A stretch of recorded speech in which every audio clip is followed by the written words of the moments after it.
Vamos a pasar directamente a lo que usted como auxiliar de enfermería debe realizar en la atención del parto. Nosotros como enfermería jugamos un papel importante desde el recibimiento de la mujer que está en proceso de parto y requiere una valoración estricta, una valoración constante, mucho más constante que en cualquier otro servicio, ¿verdad? Mucho más constante que en un servicio normal, porque ya es un proceso en el que hay que tener mucha observación, mucha valoración en la mujer para detectar cualquier complicación, pero también para detectar el momento exacto en el que hay que estar preparados para la atención del parto.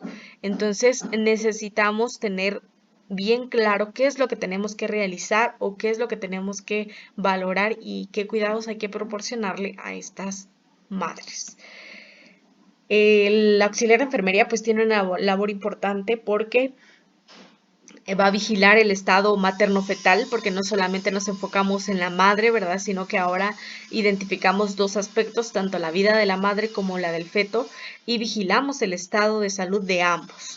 Y por lo tanto, desde que ingresa la madre, pues nosotros tenemos que brindar una atención completa, tanto física como psicológica, porque en determinado momento también usted va a observar y va a identificar que hay madres a las que tienen el umbral de dolor mucho más alto, ¿verdad? Que tienen demasiado dolor, que es insoportable incluso, y en otros casos hay madres que casi ni sienten dolor. Eso depende mucho del umbral del dolor que cada uno de nosotros tengamos y entonces sí es muy importante la atención psicológica, la atención emocional, el acompañamiento, la explicación, todo lo que hay que identificar y hay que explicar a la madre.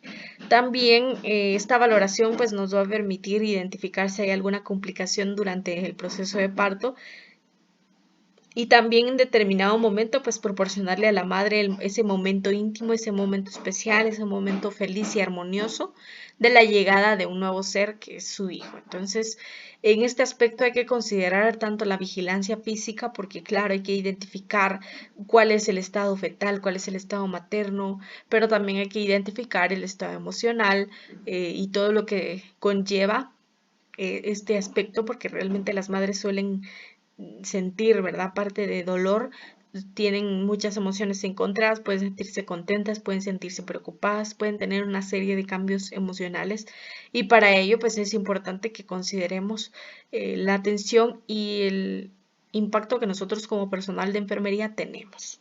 Entonces, dentro de la valoración inicial que vamos a tener es, número uno, asistencia en la admisión. Al momento de admitirlo, al momento de que la madre llegue al servicio, es porque ha detectado que ya hay presencia de dilatación o tuvo alguna de las señales que le esté indicando que ya está en parto.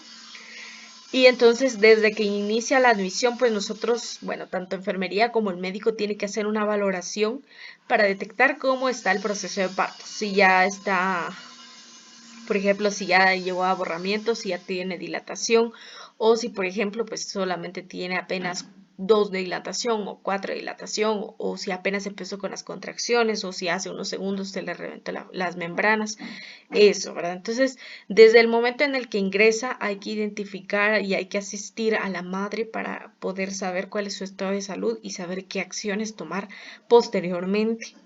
También hay que valorar las condiciones maternas y fetales y esto, bueno, ustedes van a poder identificar, pero también es importante que sepan que desde que ingresa se le tiene un monitoreo constante y por lo tanto se le coloca cierto instrumento para valorar la frecuencia cardíaca fetal y materna e identificar algún tipo de alteración. No solo nos permite identificar las alteraciones en la frecuencia cardíaca, tanto de la madre como del feto, sino también la frecuencia de de las contracciones, la frecuencia, la duración, y entonces de acuerdo a eso vamos identificando cómo va avanzando el proceso de parto y definir la intervención, ¿verdad? De acuerdo a lo que nosotros y el médico identifique en la valoración, asimismo pues se va a definir cuál va a ser la intervención. Regularmente las madres primigestas llevan mucho más tiempo al momento del parto, ¿verdad? Varias horas. En el caso de las madres multíparas, pues disminuye un poco el tiempo, sin embargo, sí suele ser un proceso largo y eso pues también hay que determinarlo y hay que valorarlo a través de instrumentos y a través de recursos para saber si el parto es viable por vía natural o es necesaria la cesárea, valga la redundancia. Pero en realidad hay que identificar el estado general de ambos para poder decidir qué intervención tomar. ¿Qué necesidades tiene la mujer en el trabajo de parto? Aparte de la atención que requiera, aparte del monitoreo constante, requiere otro tipo de atención y tiene otro tipo de necesidades, por ejemplo, adquirir o saber sobre sus tratamientos, sobre los procedimientos, sobre cómo va evolucionando, sobre cómo es su estado de salud. Entonces, dentro de lo posible, y acuérdense que no solo es en las mujeres embarazadas o en trabajo de parto, sino en cualquier persona que asista a nuestro servicio de salud, es importante la información que le proporcionemos, la explicación de lo que hay que realizar y entonces para ellas es una necesidad saber qué es lo que van a recibir, ¿verdad? ¿Qué atención van a recibir? Si va a ser un parto normal, si va a ser una cesárea, si hay que realizarle otro tipo de procedimientos, si hay que administrarle medicamentos. Todo lo que haya que realizar con ella debe explicársele para que ella esté tranquila. También hay que irle explicando cómo va evolucionando, ¿verdad? Si todavía hace falta tiempo o cuánto de dilatación tiene. Son cosas tan simples que la madre desea saber en ese momento. Depende mucho del estado emocional porque también hay madres que sí en su estado emocional pues no se sienten tan bien como para recibir o como para saber qué tan dilatadas están y lo único que quieren pues ya es llegar al proceso de parto, pero bueno, depende mucho del estado emocional. Requiere el apoyo familiar y espiritual también. Eso lo hemos hablado, creo que hace un tiempo lo hablamos también. Desafortunadamente, por algunas circunstancias y hablando de pandemia también, no es permitido que los padres o que los familiares ingresen al acompañamiento de la madre, a menos de que fuera necesario. Pero a lo contrario no se les permite y por lo tanto usted como personal de enfermería cumple el papel y suple el papel de la familia. Entonces, en esta situación, usted debe dar el apoyo emocional, usted debe sostener a la madre, usted debe estar presente emocionalmente para que ella tampoco se sienta sola, ¿verdad? Igual de manera espiritual, pues yo puedo hacerlo, ¿sí? Acuérdense que nosotros como enfermería no vemos solamente un diagnóstico, no vemos solamente su estado de salud, sino que también el estado emocional y espiritual. Y entonces en determinado momento nosotros podemos apoyarlas en ese sentido, dándole palabras de ánimo, hablando con ella, conversando, ayudándola a respirar, en este proceso y espiritualmente, pues también yo puedo realizar una oración con la madre. Entonces es importante que yo me involucre en esos aspectos para que yo también pueda dar una atención especializada. Comunicarnos con los familiares también, bueno, en realidad la madre requiere comunicarse con sus familiares, sin embargo, como les decía, es un poquito complejo lograr esta comunicación, pero dentro de lo posible yo puedo ser una vía de comunicación, ¿sí? La madre regularmente usted le va a decir, mire, dígale a mi mamá o dígale a mi pareja o a mi esposo que estoy bien o que falta tanto tiempo. Siempre quieren mantener esa comunicación y nosotros como personal de enfermería somos esa vía de comunicación, entonces hay que cumplir con esa vía de comunicación.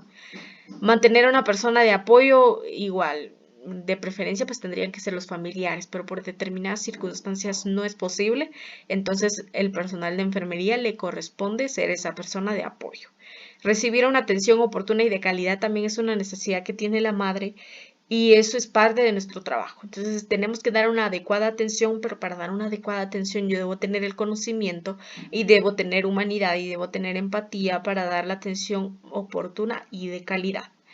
Los cuidados básicos que toda mujer requiere, ¿verdad? Que sería, por ejemplo, la higiene, la posición, ¿verdad? El cambio de posición, el movimiento, porque regularmente las madres pues pasan muchas horas ahí en labor y partos, entonces hay que cambiar la posición, siempre y cuando no comprometa su estado de salud. Y por ejemplo, si ya está dilatada, demasiado dilatada, yo no voy a permitir que se levante.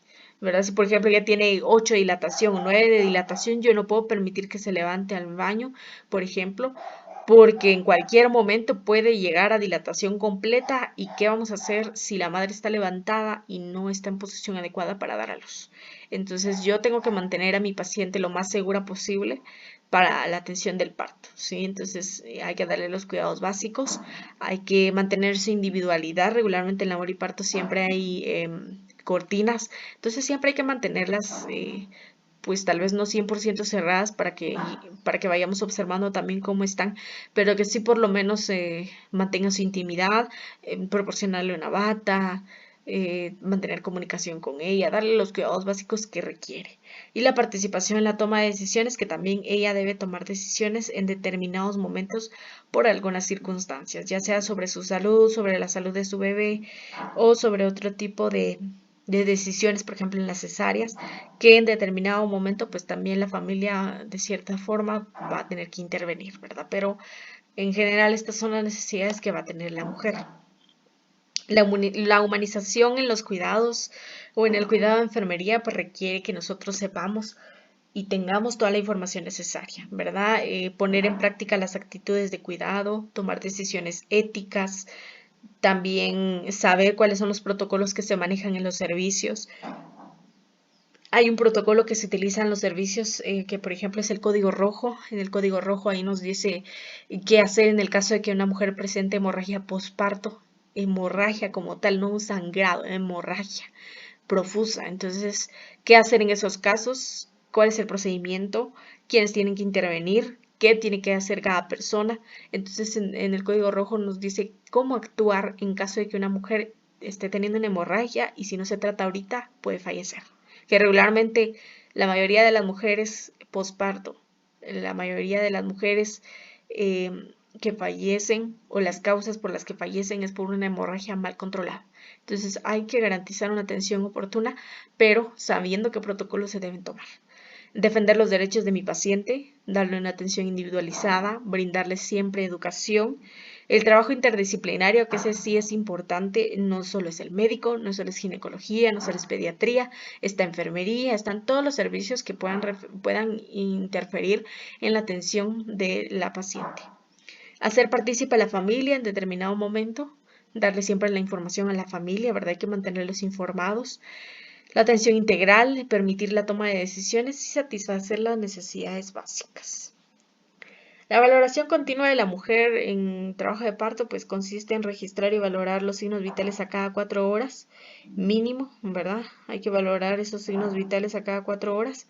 En el caso de la frecuencia cardíaca fetal, les decía, pues se coloca un instrumento a nivel del vientre y que garantiza identificar la frecuencia cardíaca fetal, ¿verdad? Pero entonces también se realiza a través de la monitorización con el Doppler, ¿verdad? Constantemente para identificar cuál es el estado normal de la frecuencia cardíaca fetal.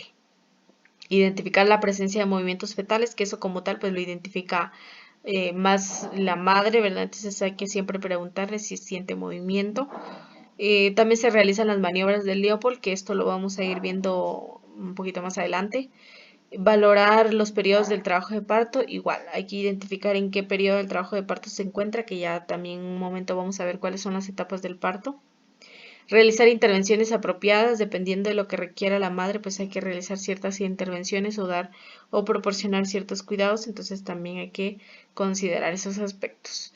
Reevaluar la condición física y psicológica de la gestante, hay que valorar físicamente cómo se encuentra, qué necesidades tiene y psicológicamente igual, cómo se encuentra emocional y psicológicamente, qué necesidades tiene también en ese aspecto. Darle siempre apoyo emocional. Yo como les digo, ustedes se van a encontrar diferentes emociones o diferentes reacciones que puedan tener las madres. Hay algunas madres que son o que llevan este proceso un poco más tranquilo, que su umbral del dolor es más alto, entonces casi no sienten los dolores hasta la última etapa y entonces eso hace que se mantenga lo más tranquila posible. Pero por el contrario, pues también hay mujeres que sí tienen el umbral del dolor muy bajo y entonces desde, por ejemplo, 4 de dilatación, 5, etcétera, ya empiezan a sentir demasiado dolor, pueden gritar, pueden llorar, pueden tener diferentes emociones y para eso el personal de enfermería debe estar presente. El trabajo de parto entonces es el conjunto de mecanismos fisiológicos, son una serie de pasos físicos que suceden en el cuerpo de la mujer que desencadena a una serie de contracciones que son continuas, que van progresando y que eso hace que el útero pueda dilatarse completamente para permitir la dilatación completa, el borramiento y como tal la salida del feto por el canal del parto. Entonces, a través de las contracciones progresivas se realizan modificaciones en el cuello del útero y eso facilita que haya dilatación y que permita la abertura y como tal la salida del feto por ese canal de parto. Claro que tiene que ver muchos aspectos, ¿sí? Tienen que ver muchos aspectos en la madre, muchos aspectos físicos que pueden influir en que se dé un trabajo de parto normal o no. Regularmente hay diferentes tipos de canal de parto que usted puede observar en estas imágenes. Está, por ejemplo, el canal de parto ginecoide, antropoide, androide, platipeloide. Hay diferentes tipos de canales de parto y la manera básica, lo que hay que conocer es que el ginecoide es el básico, es el normal. No es que los demás no sean normales porque son parte de la fisiología o de anatomía, pero el ginecoide es el que está más apto para poder dar un parto natural. El resto pues es un poquito complejo, no facilita tanto y entonces, ¿por qué? Porque regularmente si, por ejemplo, tiene un canal de parto antropoide o androide o platipeloide, es muy difícil que estos huesitos se puedan adaptar y que se puedan ensanchar y que pueda facilitar la dilatación y como tal la extracción del feto. En el cambio del ginecoide, porque como tal tiene su anatomía establecida para la salida del feto, pues no hay tanta complicación, pero en el caso de los demás sí es un poquito más complejo. Entonces, dependiendo de cómo sea el canal de parto de la mujer, de esa misma forma va a tener la facilidad de tener un parto normal. Hay algunas mujeres que por la estrechamiento de las caderas no facilita que puedan salir. Por eso les digo que depende mucho de este tipo de anatomía para identificar qué facilidad tenemos para poder tener un parto normal. Y en el caso del feto, porque también el feto influye mucho en cómo se vaya a dar este proceso de parto, depende mucho de la posición y la presentación en la que se encuentre, ¿verdad? Que esto lo podemos determinar a través de las maniobras de Leopold, que también vamos a ver, y que entonces según la presentación y la posición y presentación que pueda determinar el feto, pues así va a ser la facilidad de salir o la dificultad para hacerlo. En el caso de estas imágenes, pues usted ve que la posición y presentación normales son estas, así como se encuentra aquí el feto, esta es la posición y la presentación normal, por la que le facilita mucho salir al feto y que no tiene mayor complicación. En el caso de esta posición, pues es menos frecuente, o sea, la posición está viendo de frente hacia el vientre, digamos. En el caso del anterior, pues está la espaldita contra el vientre de la madre. Entonces depende mucho de la posición y la presentación. Esta es una posición menos frecuente, pero puede darse y estas son presentaciones anormales en las que definitivamente es mucho más complejo que se dé un parto normal. Entonces puede venir, por ejemplo, de cara o de frente, o sentadito o de lado, transverso, ¿verdad? Entonces en estos casos es muy complejo que pueda darse un parto normal. Entonces hay que identificar esos aspectos porque en realidad no en todos los casos se puede dar un parto normal, ¿verdad? Por eso es importante la valoración. Desde el momento en que ingresa la mujer, es importante valorar en qué posición y presentación se encuentra el feto para poder identificar si hay alguna alteración. ¿Cuáles son las señales del trabajo de parto? Yo, como les decía, hay un trabajo de parto normal, un trabajo de parto verdadero y uno falso. Entonces, la mujer y nosotros como personal de enfermería debemos saber cuáles son esas señales que nos están indicando que ya empezó trabajo de parto y cuáles no son, ¿verdad? Cuáles son señales falsas. Para que entonces al momento de que llegue al servicio de salud, por ejemplo, a su último control prenatal, yo le diga, si usted empieza a sentir esto y esto y esto, ya está en trabajo de parto. Entonces yo debo saberlo primero para poder dar esa orientación a la madre y para darle el acompañamiento necesario, ¿verdad? Entonces, ¿cuáles son esos señales del trabajo de parto? Número 1, expulsión del tapón mucoso. Y esto es una expulsión de una pequeña cantidad de sangre con mucosidad. Entonces, toda la mujer que ya va a iniciar con trabajo de parto va a tener una expulsión del tapón mucoso, que es la expulsión de una pequeña cantidad de sangre con mucosidad. Segunda señal de trabajo de parto, inicio de contracciones. Y las contracciones se dan de 3 en 10 minutos. Entonces, por ejemplo, si la madre empieza a sentir contracciones y esas contracciones las siente 3 veces durante 10 minutos y luego se van intensificando y se vuelven más frecuentes, por ejemplo, ahora ya no son en 10 minutos, sino que a cada 5 minutos ya tiene una o dos contracciones, eso ya nos está indicando que ya ha iniciado con el trabajo de parto. Entonces, debe también reconocer eso. Y la ruptura de membranas, que esa es la básica, esa es la que prácticamente nos determina a nosotros que ya va a iniciar el trabajo de parto. No es que inmediatamente ya va a dar a luz, pero sí ya está en proceso de dar a luz y por lo tanto requiere una valoración estricta. Entonces la ruptura de membranas o ruptura de las aguas, como comúnmente le llamamos también, o lo que dicen, se me rompió la fuente, bueno, es eso, ruptura de membranas, y que este se caracteriza por flujo abundante o ruptura de membranas como tal, pues se va a romper esa membrana que protege el canal de parto y por lo tanto pues va a extraer cierto flujo abundante o goteo de líquido amniótico también. Entonces, esa es la ruptura de membranas, ¿verdad? Entonces, en el canal de parto siempre hay un tapón, mucoso, que es el que previene que se dé un parto prematuro. Entonces, al momento de extraerse el tapón mucoso, el saco amniótico se rompe y esa es la ruptura de membranas, ¿verdad? Y nos indica que es un trabajo de parto. Aquí tenemos un cuadro y nos indica los signos y síntomas y nos indica si son parte de un trabajo de parto falso o de un trabajo de parto verdadero. En el caso del cuello uterino, que sería lo que ustedes ven en la imagen, este es el cuello uterino. En el caso del cuello uterino, si no tiene ningún cambio, es un trabajo de parto falso. ¿Cómo puedo ver yo el cuello uterino? Esto lo hago a través del tacto vaginal, que también más adelante vamos a ver cómo se realiza. Entonces, en el caso de la valoración del cuello uterino a través del tacto vaginal, yo identifico si no tiene ningún cambio, si sigue normal, pues es un trabajo de parto falso. Ahora, si por el contrario yo al realizar el tacto vaginal identifico dilatación y borramiento progresivo, ese me está indicando que ya ha iniciado el trabajo de parto. El dolor. Si por ejemplo tiene incomodidad, no dolor, incomodidad en la parte inferior del abdomen, o sea, en la parte de la ingle, es un trabajo de parto falso. Ahora, si tiene un dolor localizado en la región lumbar, o sea, en el abdomen, perdón, en la espalda, y en el abdomen se irradia hacia la parte baja, entonces de la misma forma nos está indicando que ahí sí hay un trabajo de parto verdadero. Es decir, cuando tiene dolor lumbar y este se irradia del abdomen, ¿verdad? O sea, siente un dolor en la espalda y este se pasa luego al abdomen y así sucesivamente hay un cambio en el dolor o en la irradiación del abdomen y en la parte baja del mismo. Eso nos está indicando que ya hay un trabajo de parto verdadero. Las contracciones uterinas, estas se producen, si es un trabajo de parto, falso, se producen con un ritmo irregular. En intervalo de intensidad no cambia.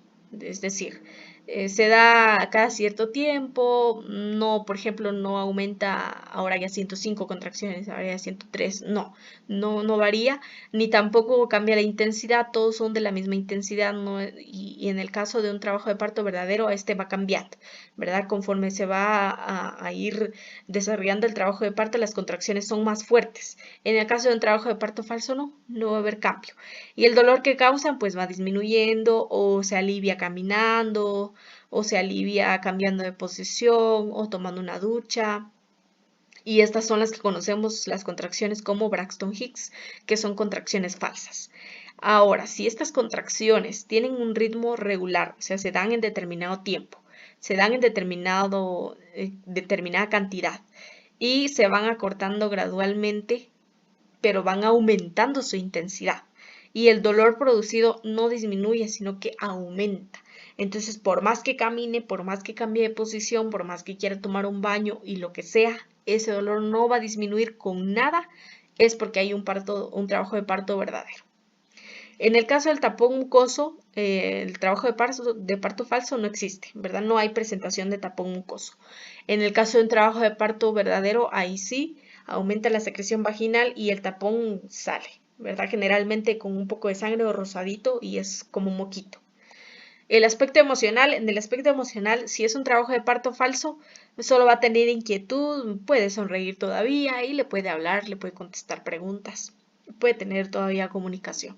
Si es un trabajo de parto verdadero, presenta ansiedad, presenta miedo a perder el control, se siente introspectiva, no quiere hablar, no quiere quedarse sola tampoco, pero tampoco quiere que la toquen. O sea, es un cambio emocional constante y evita hablar. Entonces, si se da cuenta, es muy marcado o son muy marcados los signos y síntomas que presentan el trabajo de parto. Entonces, aquí no hay pierde, aquí no me puedo perder yo porque en realidad debo saber cuáles son los signos y síntomas específicos de un trabajo de parto, ¿verdad? Lo que tenemos que saber es que nosotros como personal de enfermería, como personal de salud, tenemos el compromiso y la obligación de orientar a la madre en este proceso de cambios que van a ocurrir, porque son una serie de cambios durante el parto y que en dado momento, por ejemplo, para los padres primerizas puede ser desconocido, puede ser también de ansiedad, de preocupación, y nuestro papel fundamental es apoyar, orientar, pero también participar en el proceso del parto como tal. Y que siempre nosotros podamos promover o transmitir esa confianza y seguridad a cada una de las madres, sí, que en dado momento pues van a llegar a su parto. Las etapas del trabajo de parto y cada una de ellas pues conlleva una serie de cambios fisiológicos y eso pues también nos va a nosotros a garantizar una evaluación adecuada, una evolución satisfactoria, nos va a permitir también prevenir algunas complicaciones y saber cómo actuar en dados casos en los que se presenten estas complicaciones, considerando que debe haber un cuidado total e integral del binomio, o sea, de ambos, madre e hijo. Tiene que haber una atención individualizada, prevención de complicaciones y brindar una atención correcta hacia este binomio, o sea, ambos. Las etapas, que es las que hablábamos, pues está la etapa 1 que se clasifica en fase inicial, que es la latente, y la fase activa. Como tal, tenemos que saber esto, ¿verdad? Que esta parte de valoración consiste en valorar el feto, el cordón umbilical, el útero como tal y el cérvix o el cuello uterino. Y aquí vemos las otras etapas. Si ustedes se dan cuenta, pues va cambiando un poco el aspecto, ¿verdad? Especialmente del cuello uterino y también el descenso del feto. Entonces, por ejemplo, aquí en la etapa 1, pues está la fase inicial y latente.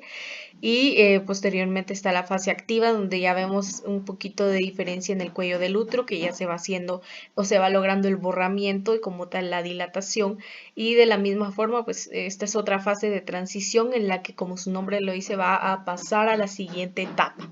Y en la siguiente etapa, que como tal es la expulsión, que su nombre lo dice, pues se expulsa o se extrae o sale y como tal está la salida de la cabeza, ¿verdad? Porque ya se ha logrado la dilatación. Ahorita vamos a ver cada una de estas etapas. Y en la etapa 3, pues que la etapa 3 es el alumbramiento, que en este pues hay un poco de confusión, pero vamos a hablar de esto. Entonces, de manera general, este sería el proceso de trabajo de parto, ¿verdad? Desde que la madre empieza a experimentar las señales de trabajo de parto activo, que ya vimos anteriormente, cuando empieza a identificar estas señales, pues automáticamente el cuerpo va preparándose para la expulsión. Entonces, eso conlleva, pues claro, la dilatación y el borramiento del cuello uterino que permite la expulsión del feto y posteriormente la expulsión de la placenta. En el periodo de dilatación, que es el primero, o la etapa de dilatación, es el periodo comprendido desde que inicia el trabajo de parto, que es decir, cuando la madre identifica que ha habido ruptura de membranas o ya presenta contracciones uterinas. Entonces, el periodo de dilatación, quiero que quede esto muy claro, el periodo de dilatación va desde que empieza el trabajo de parto hasta la dilatación completa del cuello uterino. ¿Sí? Desde que empieza el trabajo de parto, desde que empieza a tener los signos de trabajo de parto hasta que llega la dilatación completa. ¿Cuánto diríamos que es la dilatación completa? ¿A cuántos centímetros tiene que llegar el cuello uterino para decir que ya dilató completamente? A 10. A 10 centímetros. Muy bien, quiere decir entonces que este periodo de dilatación va desde que empieza a tener señales de trabajo de parto hasta que llega a 10 centímetros de dilatación, ¿sí? Como tal, entonces, el periodo de dilatación se divide en dos fases, que es la fase latente y la fase activa. En la fase latente van a haber contracciones cortas, ligeras, y esta va desde que empiezan las contracciones hasta 4 centímetros de dilatación. Esa es la fase latente, desde que empiezan las contracciones hasta 4 centímetros de dilatación, fase latente. La fase activa, en esta, pues como tal, ya su nombre lo dice, es activa, ya se producen mucho más cambios y hay mucha mayor actividad. Esta fase activa va desde los 4 centímetros hasta que se produce la dilatación completa, o sea, de 4 a 10. Cuando se produce el borramiento, cuando se produce la dilatación y cuando hay una actividad regular o cuando hay contracciones más frecuentes, más intensas, y eso produce entonces que llegue a la dilatación completa. Entonces, en esta fase activa se produce ya el borramiento y se llega a la dilatación de 10. Entonces, eso es lo que yo les preguntaba si lograron investigar. ¿Cuál es la diferencia entre la fase latente y activa? Es que en la fase latente empiezan las contracciones, son más cortas, son más ligeras, son no tanto intensas y va hasta los 4 centímetros de dilatación. Y la fase activa, pues como tal, es a partir de los 4 centímetros de dilatación hasta llegar a la dilatación completa, que son 10 centímetros, ¿sí? Como tal, nosotros como personal de enfermería, ¿qué es lo que tenemos que hacer? Porque esto es lo que tenemos que saber. ¿Qué tenemos que hacer en cada una de las fases? Entonces, en esta primera fase de dilatación, nuestras actividades como personal de enfermería, número 1, están proporcionar un ambiente cómodo y seguro para que la madre pueda ingresar, para que se le realice también la anamnesis y la valoración física, que esto es en todos, no solamente en las madres, no solo en labor y parto, sino en cada uno de los servicios a los que ingrese un paciente, se le debe realizar una anamnesis, se le debe realizar la valoración física para identificar el estado de salud general. En el caso de la madre gestante, si ya está en proceso de dilatación, si apenas rompió membranas, si ya existió borramiento, si hay alguna alteración, cómo está la frecuencia cardíaca fetal, cómo está la frecuencia cardíaca materna. Se evalúa absolutamente todo para saber qué conducta tomar en estos casos. Entonces, dentro de los datos que hay que identificar en la madre están sus datos de identificación, ¿sí? Por ejemplo, nombre, lugar de procedencia, edad, si está estado civil, el número de identificación, número de teléfono de una persona responsable o familiar o el esposo. Número de controles prenatales realizados, aunque de preferencia, porque miren, la madre llega ya con dolor y yo no me puedo pasar 15 minutos haciéndole preguntas que seguramente ya están en su carnet de embarazada. Entonces siempre es importante indicarles a las madres en el último trimestre que cuando llegue el momento de tener su parto, que siempre tengan a la mano su documento de identificación, su carnet de la embarazada y al momento de ir a su parto que lo lleven para que todo el personal y todos los servicios de salud tengan la información completa. También se le pregunta la fecha de última menstruación o fecha de última regla, antecedentes personales, antecedentes familiares, antecedentes ginecobstétricos, que son en los que mayormente se presta atención para identificar cualquier tipo de complicación o riesgo que se pudiera presentar. Entonces también se les pregunta, por ejemplo, cuántos embarazos ha tenido, si ha tenido abortos, si ha tenido alegrados, si ha tenido por cesárea o partos normales, todos los datos ginecobstétricos. Resultados de laboratorios y ecografías también. Y el estado actual, ¿sí? El estado actual que sería, por ejemplo, preguntar cuál es el motivo de la consulta y ahí dice, bueno, es que acaba de romper la fuente, entonces por eso estoy aquí, o porque ya tengo contracciones muy fuertes, entonces, ¿cuál es el motivo por el que se acercó a nuestro servicio? Signos de alarma, si tiene algún signo de alarma, perdón, si tiene presión alta, si tiene dolor de cabeza, si tiene mareo, si tiene cualquier signo de alarma que me pueda indicar la madre. Se realiza la valoración física, que es lo que yo les indicaba, ¿verdad? Se realiza un examen físico, se identifica los signos vitales, se identifica también contacto vaginal, si ya está dilatando, si todavía no, si hay borramientos, la frecuencia cardíaca fetal, todo, ¿verdad? Se identifica físicamente todo. Igual la valoración ginecobstétrica. La impresión diagnóstica, pues igual, la impresión diagnóstica sería, bueno, apenas está empezando dilatación o ya está dilatada completamente, porque algo que ustedes tienen que saber y debemos tener claro es que en algún momento usted está en labor y parto si le llega una paciente ya dilatada, completa.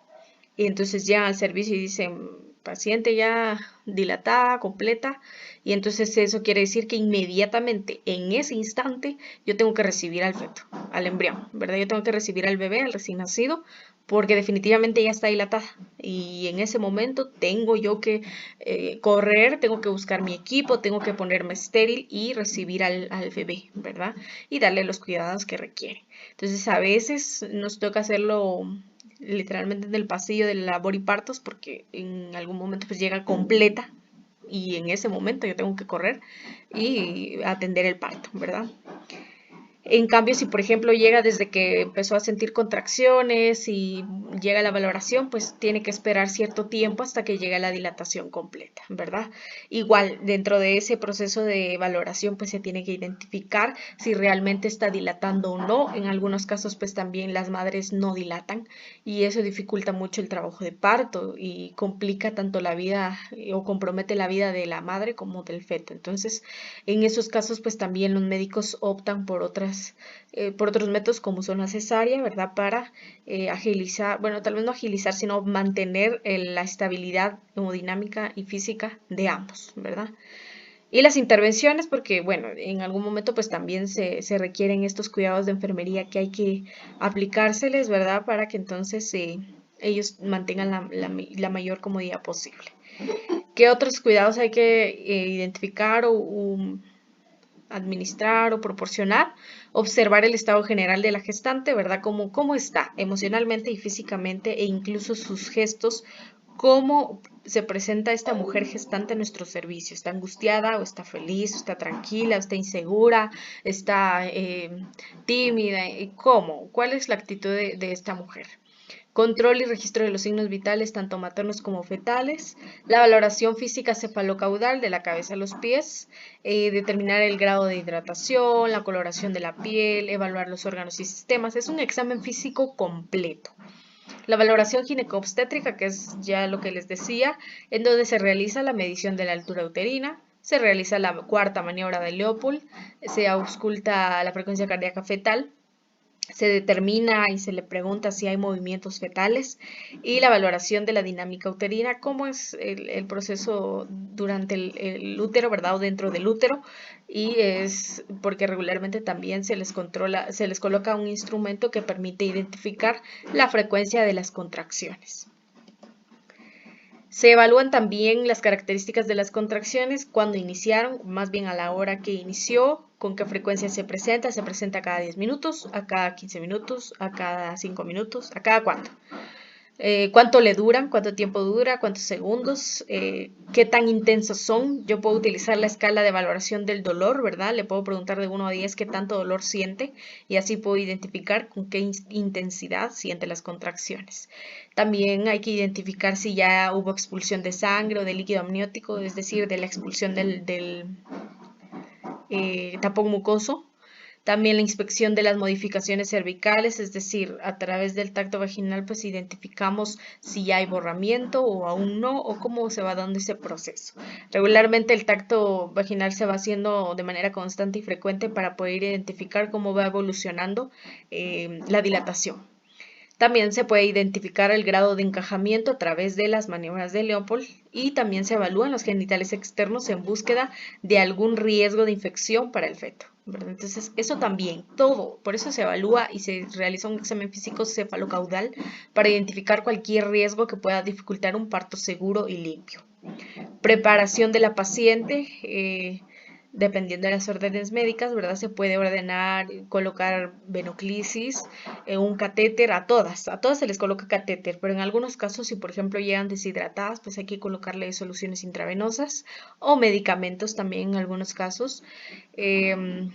Toma de muestras de laboratorio también, en caso de que fuera necesario. Continuar el control del trabajo de parto a cada 15 minutos.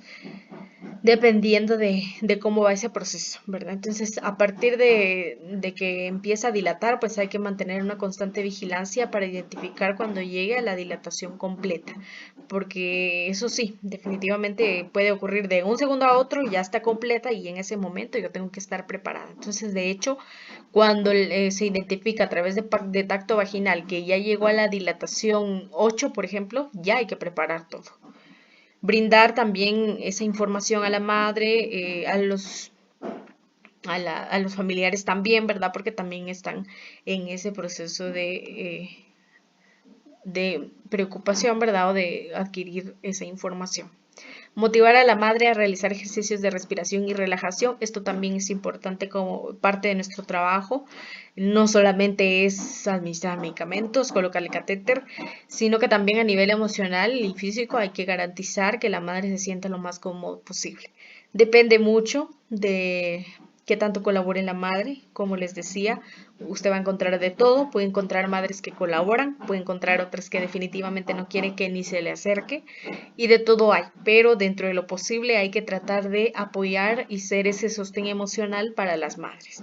Entonces, dentro de lo posible se le enseñan, ¿verdad?, ejercicios de respiración, de relajación, para mantener esta posibilidad, ¿verdad?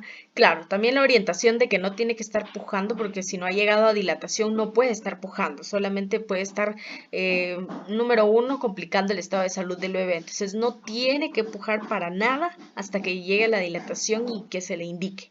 Pero antes de eso no tiene por qué estar pujando. Entonces por eso se le enseñan los ejercicios de respiración, ¿verdad? Y de relajación.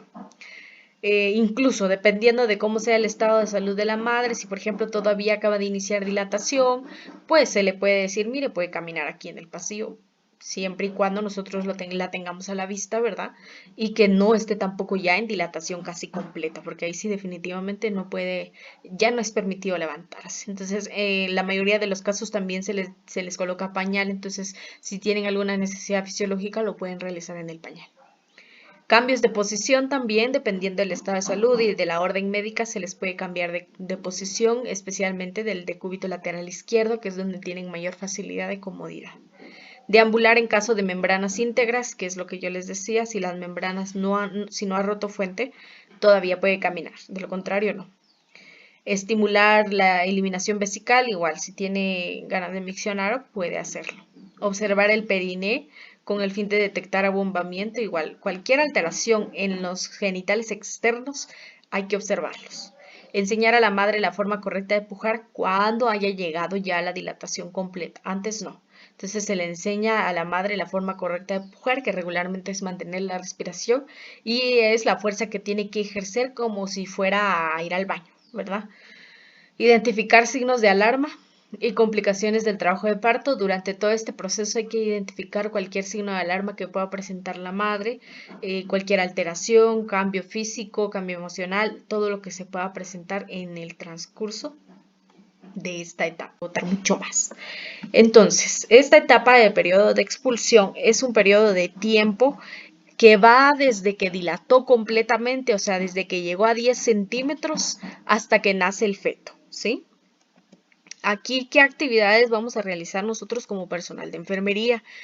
Preparamos a la madre para el parto. Este es inmediato. Ustedes creen que es así como les estoy explicando, ¿verdad? Pasa mucho tiempo. No, es inmediato. Desde que llegó a 10 centímetros de dilatación, todo este proceso que vamos a ver ahorita es inmediato, porque en cualquier momento pues sale el feto. Entonces tengo que estar preparado. Tengo que preparar a la madre para el parto. Yo le digo, mire, ya llegó a dilatación, ya van a ser su bebé, necesito que respire, necesito que colabore, necesito que se coloque también en posición ginecológica. Si, por ejemplo, la camilla tiene estribos para colocar las piernas, pues se le colocan las piernas, y si no, pues se le pide que se coloque, perdón, con las piernas flexionadas y abiertas. Siempre mantener la individualidad, ¿verdad? Regularmente en las labores y partos pues hay biombos o hay cortinas en donde se le mantiene individualizada y mantiene su intimidad a la madre para que también se sienta segura. En este paso hay que preparar también todo el material que se requiere, hay que preparar el área, todos los equipos, luz que sea accesible, que se vea bien, que nosotros podamos identificar y trabajar bien. La cuna de calor, bueno, la cuna de calor o el lugar donde vayamos a cambiar al bebé, ¿verdad? La mesa, alguna mesa de mayo o alguna mesa que nos pueda servir para colocar nuestro equipo. El equipo de partos, regularmente también en central de equipos pues ya tienen preparado el equipo de parto. Usted en el servicio de labor y partos va a encontrar esos equipos ya empacados, estériles, y entonces ya tienen todos los instrumentos que se requieren, todo lo que se necesita. También tiene la ropa quirúrgica, ¿verdad? Porque la persona que va a recibir el parto pues tendría que colocarse ropa quirúrgica.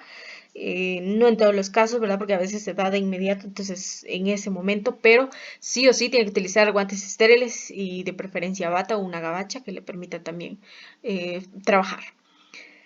Bueno, dentro de, por ejemplo, la cuna de calor que tiene que estar presente para poder trasladar al bebé y cambiarlo y colocarle todos los, o administrarle y darle todos los cuidados mediatos e inmediatos, tiene que haber un recurso para pesarlo y tallarlo, una cinta métrica, un succionador. Sí o sí tiene que haber carro de paro por cualquier situación, tanto con la madre como con el feto. Tiene que haber también cualquier tipo de material que nos pueda servir, por ejemplo, catéteres, soluciones intravenosas, sondas, todo lo que nos vaya a servir.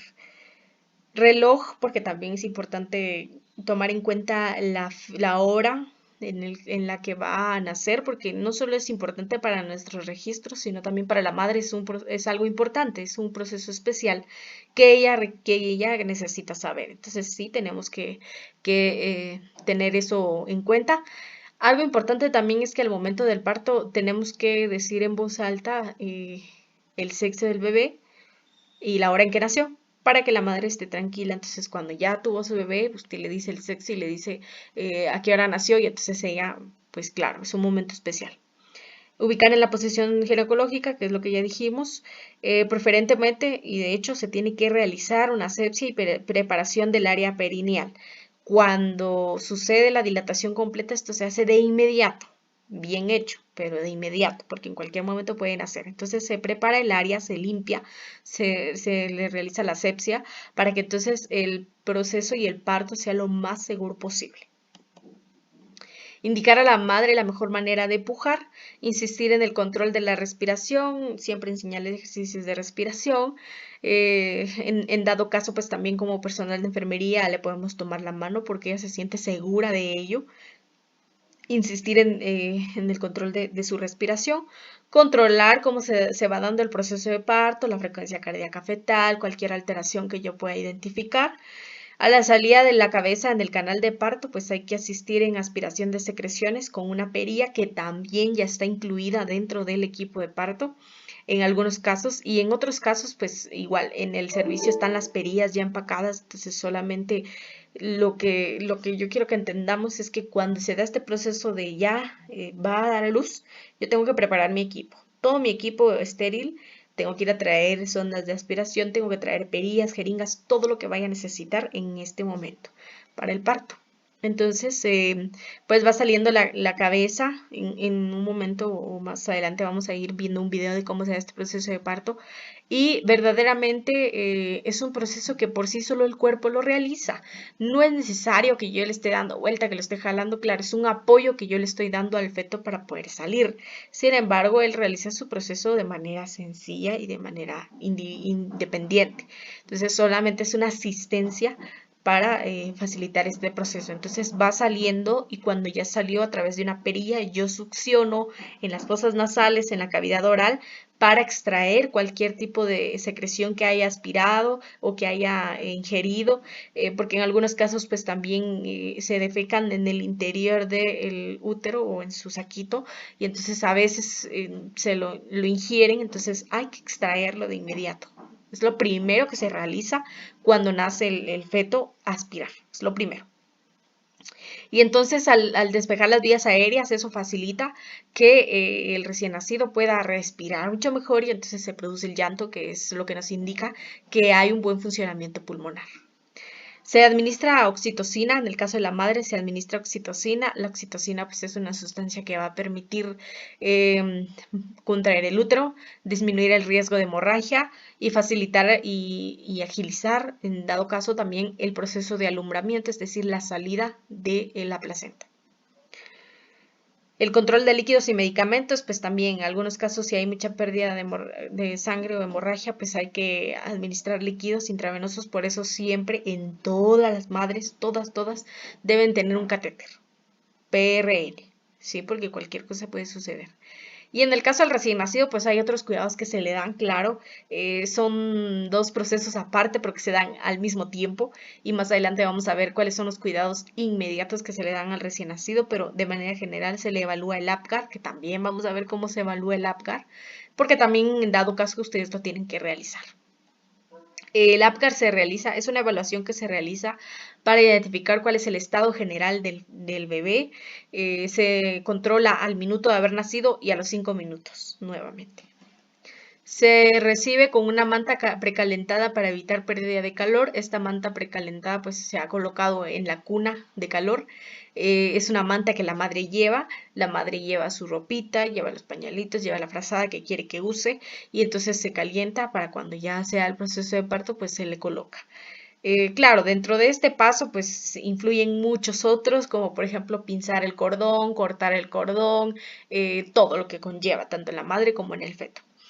Favorecer contacto del recién nacido piel a piel sobre el pecho de la madre, si se les da cierto momento, dependiendo también de cómo se dan las circunstancias. Si por ejemplo la madre está muy mal y presenta hemorragia postparto, definitivamente pues no se puede favorecer el apego materno, pero de manera general sí siempre se le da la oportunidad, se le enseña, o sea, nació, se le dice, mire, es una niña, nació a las tales horas y se le enseña, ¿verdad? Y en algún momento pues se le coloca piel a piel con ella sobre determinado momento, ¿verdad? Y si no, pues se procede a cambiarlo, a darle todos los cuidados y posteriormente ya es el alojamiento conjunto con su mamá. Realizar estimulación a través del secado, esto es importante también, es otra de las cosas que se realiza una vez nacido el bebé. Lo primero que se realiza es aspiración de secreciones, lo segundo es que con la manta, con la frazada, con el campo, con lo que yo tenga, lo voy a ir secando y el secado lo estimula para abrir las vías aéreas, para llorar, ¿sí? Para respirar, para adaptarse al ambiente. Entonces yo hago la estimulación, el secado, iniciando por la cabecita, todo el cuerpecito, y entonces eso hace que el bebé se estimule y que como que reaccione a este cambio, y entonces es porque se produce el llanto posteriormente, ¿verdad? Se le traslada al recién nacido a la cuna de calor, en donde se mantiene su temperatura y ahí se le dan los cuidados que más adelante vamos a ver. Se termina el secado y la estimulación y se evalúa el APGAR a los 5 minutos, que es lo que les decía. Se controla al minuto y se controla a los 5 minutos. Se hace 2 veces. Bueno, aquí está un poquito más explícito qué es lo que hay que hacer con el recién nacido, ¿verdad? Se le pinza, se liga y se corta el cordón. Se toman muestras en algunos casos, si es necesario, pues se realiza alguna muestra de sangre del cordón umbilical. Se realiza el examen físico al recién nacido en caso de presentar alguna anomalía, alguna alteración, y eso se hace cuando se le está cambiando, ¿verdad? De una vez se aprovecha para observar cualquier alteración que pueda presentar el recién nacido. Se le aplica profilaxis oftálmica, se le colocan unas gotitas en los ojos. En el caso de las niñas se le coloca en los ojos, pero también se le coloca en la vulva. Se le administra también vitamina K intramuscular. Se evalúan las medidas antropométricas, que sería peso talla, perímetro cefálico, perímetro torácico, perímetro abdominal, todo eso se controla. Bueno, en algunos casos se toma la huella del pie derecho con objetivo de registro, en algunos casos no. Valorar signos vitales, vestir al recién nacido con la ropita que haya preparado la mamá, colocar su mantita. Bueno, algo importante y es también principal, colocarle las pulseras de identificación. Eso es algo importante. Pulseras de identificación tanto a la madre como al recién nacido. ¿Por qué? Porque en una labor y partos, especialmente de un hospital público, pueden nacer al mismo tiempo 3 o 4.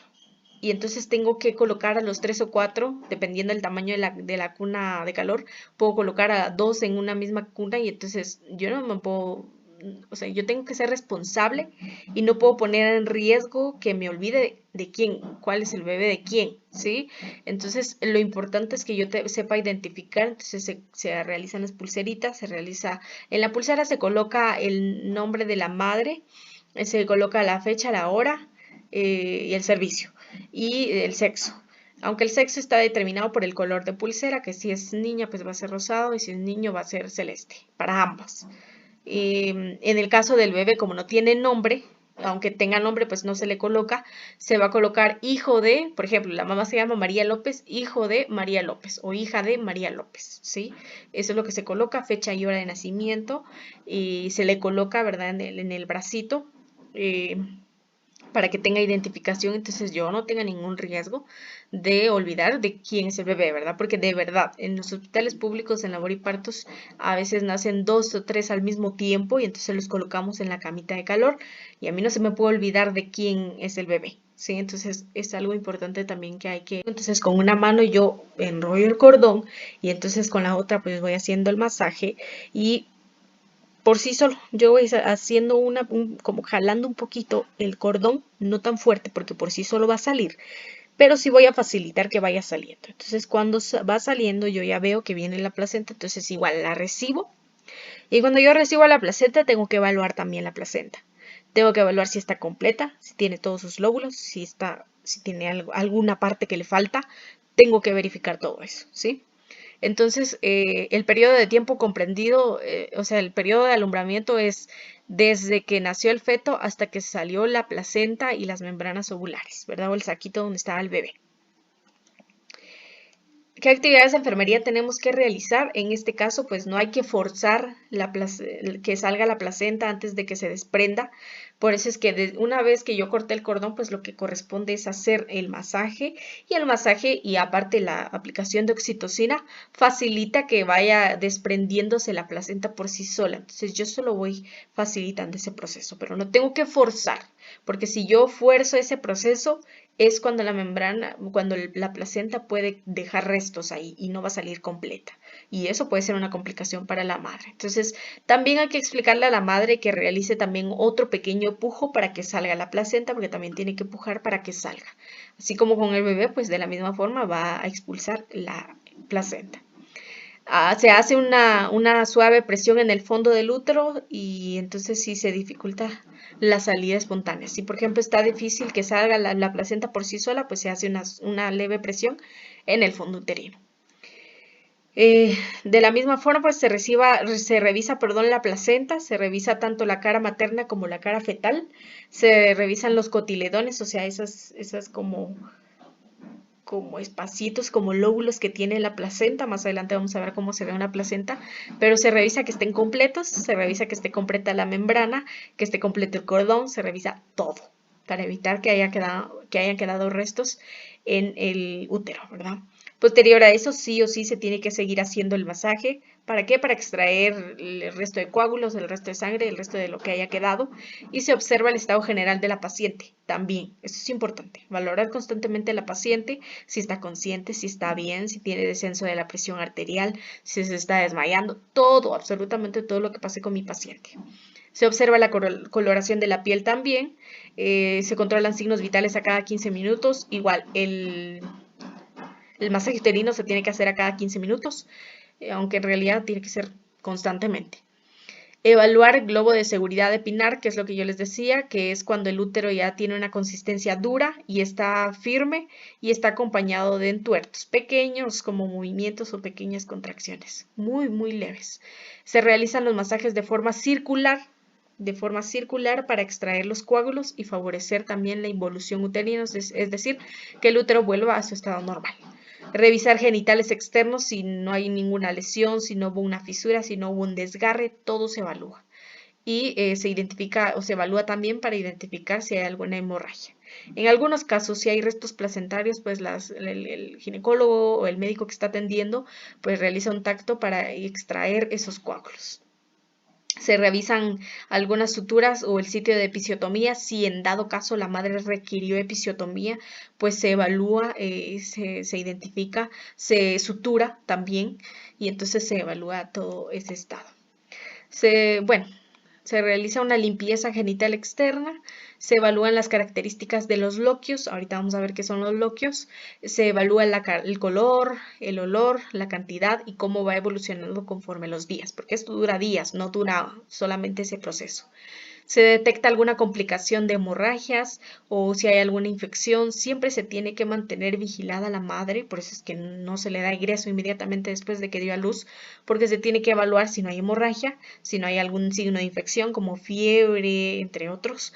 Se valoran también los miembros inferiores para detectar algún tipo de complicación, ¿verdad? Se detecta si tiene sensibilidad, si tiene buen riego sanguíneo, si está la presencia del pulso. Y bueno, en este proceso, claro, pues se tiene que favorecer la lactancia materna porque también la lactancia materna contribuye a que el útero vuelva a su estado normal. Entonces, eso también es importante favorecerlo. Estimular la deambulación temprana, sí, tiene que ya empezar a caminar de manera temprana, tampoco inmediatamente después de que dio a luz, ¿verdad? Pero sí se tiene que favorecer esto. Proporcionar y educar a la madre sobre la alimentación adecuada que debe tener, ¿verdad? Que esto, pues claro, según indicación médica, pues se le va indicando cuál es el progreso de su alimentación. Después, perdón, después los loquios ya se van cambiando de color, con el transcurso de los días van cambiando de color y la cantidad también. Entonces, después de estar rojos, como la menstruación, ya se tornan un poquito más rosaditos y son similares a la cantidad de lo que yo expulso en mi menstruación normal. Y a partir del sexto día ya cambian otra vez de color y se vuelven como marrones, como cafecitos, y van desapareciendo generalmente más o menos en unos 15 días. Van desapareciendo. Pero en estos 15 días va cambiando la coloración, va cambiando la cantidad, hasta que desaparecen, ¿verdad? Pero es un proceso normal, siempre y cuando no sobrepase los niveles o las cantidades de excreción, número uno, y número dos, que la madre no tenga ningún otro signo, que no tenga fiebre, que no tenga dolor, etc. Eso también es importante confirmarlo. Existen tres tipos de loquios. Están los loquios rojos o rubra, que son loquios que se producen durante los primeros días después del parto, que es lo que decíamos, ¿verdad? Que son como rojas, que son parecidas al color de la menstruación. Es un sangrado abundante, un poquito más que la menstruación, pero tampoco demasiado. Y suele ser también muy frecuente que haya expulsión de coágulos. También posteriormente están los loquios sanguinolentos, que estos loquios después de que son rojos ya pasan a ser un poquito rosaditos, ¿verdad? Y se tratan de loquios serosos, ¿sí? Entonces, bueno, de manera general yo necesito que se sepan los tres tipos de loquios. Loquios rubra, loquios serosos y loquios alba.